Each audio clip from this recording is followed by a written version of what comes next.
अगर आप टिड्डे होते तो अपने साथी को खा जाना समाजी तौर पर काबिल कबूल होता। और अगर आप बिज्जू होते तो आपके दिल में दीगर जानवरों की कोई इज्जत ना होती, आप कोई परवाह ना करते। अगर आप जुड़वा बच्चों के साथ पांडा हैं तो एक की देखभाल करने के लिए आपको दूसरे को छोड़ना पड़ेगा। लेकिन अगर इंसान इनमें से कोई भी काम करता है तो इसको गलत, नाजायज या नाइंसाफी कहा जाएगा। जी ऐसा क्यों? इंसाफ के बारे इंसान फिक्रमंद क्यों है? कलाम मुक़द्दस इसका बहुत खूबसूरत जवाब देती है। सफ़ा अव्वल पर इंसान को बतौर खुदा की शबीह दीगर मखलूकात से अलग कर दिया गया। जी, खुदा के नुमाइंदे जो उसकी तारीफ के मुताबिक दुनिया पर हुकूमत करते हैं। और यही शनाख्त कलाम मुक़द्दस के इंसाफ के नुक्ता नज़र का बुनियादी उसूल है कि तमाम इंसान खुदा की निगाह में मसावी हैं और इज्जत और जायज सलूक का हक रखते हैं। इससे कोई फर्क नहीं पड़ता कि आप कौन हैं। ये तो बहुत उम्दा होता अगर हम सब ने ऐसा किया होता, लेकिन हम जानते हैं कि दुनिया किस तरीके से काम करती है। कलाम मुक़द्दस इसको भी बयान करती है। ये जाहिर करती है कि हम दूसरे की कीमत पर अपने फायदे के लिए नेकी और बदी का मुसलसल तयन कैसे करते हैं। जी, खुद की हिफाजत, जो कमजोर है उससे फायदा उठाना उतना ही आसान है।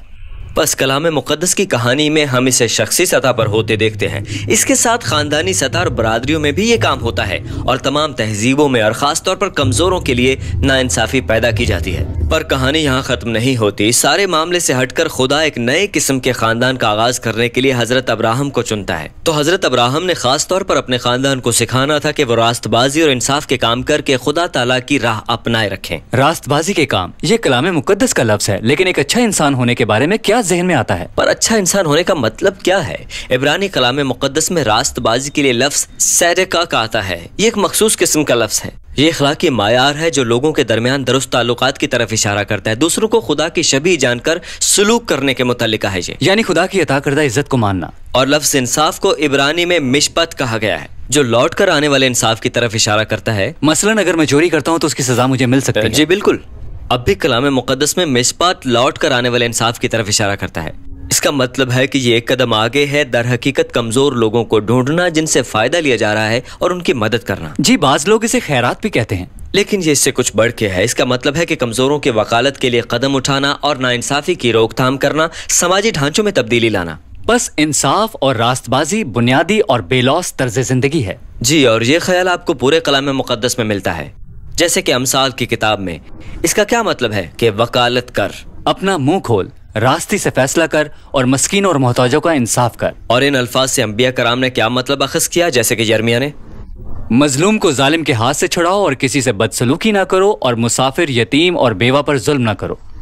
जी, और यहाँ ज़बूर की किताब में पढ़िए, जो मजलूमों का इंसाफ करता है, जो भूखों को खाना देता है, खुदावंद कैदियों को आजाद करता है, लेकिन शरीरों की राह टेढ़ी कर देता है। अच्छा, शरीरों की राह टेढ़ी कर देता है? जी, और इब्रानी में शरीर का लफ्ज़ है राशा, जिसका मतलब मुजरिम या गलत होना है। ये उस इंसान की तरफ इशारा करता है जो बदसलूकी करता है और खुदा की शबीह पर होने के नाते उनकी इज्जत को नजरअंदाज करता है। यानी इंसाफ और रास्तबाजी अहम है। जी, हजरत अब्राहम का खानदान यानी इसराइलियों को यही कुछ करना था। इसीलिए मिस्र में जिला वतन गुलाम होने के नाते उन पर बिला जवाज जुल्म ढाया गया। इसी सबब खुदा मिस्रियों की बदी के बरखिलाफ खड़ा हुआ और उन्हें मुजरिम, गलती करने वाले और नाइंसाफ ठहराया। मगर पुराने अहदनामे की कहानी की सितम ज़रीफी ये है कि ये छुड़ाए गए गुलाम भी वही बुराइयां और बदियां करते रहे जिनसे खुदा ताला नाराज होता है। बस खुदा ताला ने अंबिया कराम को भेजा ताकि वो उन्हें गलती का एहसास दिलाएं। वो सिर्फ एक ही नहीं थे, नाइंसाफी हर जगह फैली हुई थी। जी, कुछ लोग तो सरगर्मी से नाइंसाफी करते थे, दीगर नाइंसाफ समाजी निजाम से फायदा या मुराद वसूल करते हैं, यानी बस अपने फायदे का सोचते हैं। और अफसोस की बात यह है कि तारीख हमें बताती है जब मजलूम ताकत में आते हैं तो अक्सर औकात वो खुद भी जालिम बन जाते हैं। बस हम सब नाइंसाफी में जानबूझकर बिला वास्ता या गैर इरादी तौर पर हिस्सा डालते हैं। हम सब ने गलती की है। बस कलाम मुक़द्दस की कहानी का ये हैरान कुन पैगाम है। नाइंसाफी के इंसानी विरसे पर खुदा रद्द अमल जाहिर करता है और हमें तोहफा देता है जनाब मसीह की हयात अक़दस। उसने रास्तबाजी और इंसाफ किया और हमारे खताओं के सबब मर गया, पर जब वो मुर्दों में से जी उठा तो खुदा ताला ने उसे रास्तबाज ठहराया। बस अब जनाब मसीह अपनी जिंदगी गुनाहगार को पेश करते हैं ताकि वो भी खुदा के सामने रास्तबाज ठहरे। इस रास्तबाजी को पाने के लिए वो कुछ भी नहीं करते, बल्कि वही कुछ काफी है जो जनाब मसीह ने उनके लिए किया होता है। जनाब मसीह के इब्तदाई पैरोकारों ने नए रुतबे का नहीं बल्कि खुदा की तरफ से रास्तबाजी का तजर्बा किया, एक ऐसी कुव्वत पर जिसने इनकी जिंदगी यकसर तब्दील कर दी और हैरानकुन अंदाज में काम करने पर मजबूर कर दिया। जी, अगर खुदा ने किसी को रास्तबाज ठहराया जब वो इसका हकदार भी नहीं था, तो उसका माकूल जवाब जाना और दूसरों के लिए रास्तबाजी और इंसाफ तलाश करना है। यही नया तर्ज जिंदगी है। ये हमेशा से सादा और आसान नहीं होता। ये दलेरी के साथ दूसरों के मसाइल को मेरे मसाइल बनाना है। जनाब मसीह के पैगाम हमसाये को अपनी मानिंद मोहब्बत करो का यही मतलब है। ये उम्र भर का अहद है जिसके बारे में हजरत मीका यूं फरमाता है कि ऐ इंसान, इसने तुझ पर नेकी जाहिर कर दी है, इंसाफ कर, रहम दिली को अजीज रखना है और अपने खुदा के हुजूर फिरौतनी से चले।